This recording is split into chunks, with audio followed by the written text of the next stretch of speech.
৪৮ বছরের এই পর্যায়ে আমরা দেখতে পাই বাংলাদেশ ইসলামী ছাত্র শিবির পাহাড় সম প্রতিবন্ধকতা নয়, পাহাড় সম ষড়যন্ত্র পেরিয়ে আজকে এই জায়গায় এসে উপস্থিত হয়েছে।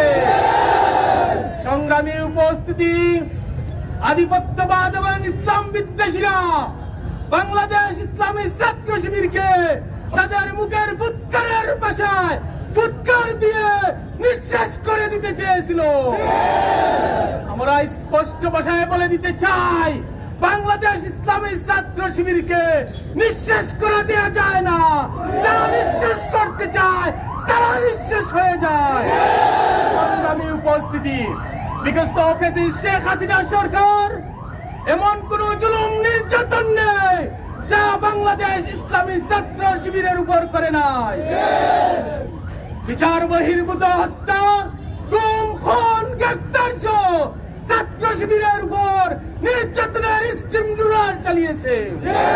আমরা বলতে চাই, আল্লাহর রহমতে বাংলাদেশ ইসলামী ছাত্র শিবির শত নিহত শহীদদের এবং হাজারো আহত পঙ্গুত্ব ভাইদের স্যাক্রিফাইসে লক্ষ ছাত্র জনতার গ্রেফতার নির্যাতনের পরও এখনো টিকে আছে।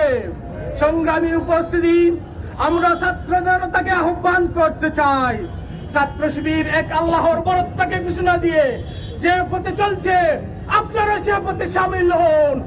আপনাদেরকে সাথে নিয়ে বাংলাদেশ ইসলামী ছাত্র শিবির এই দেশকে গঠন করতে চায়।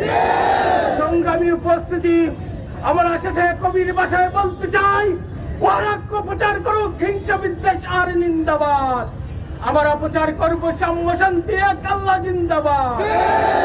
ওহারা চাক দেশের জীবন, আমরা চাই শহীদ দরজা।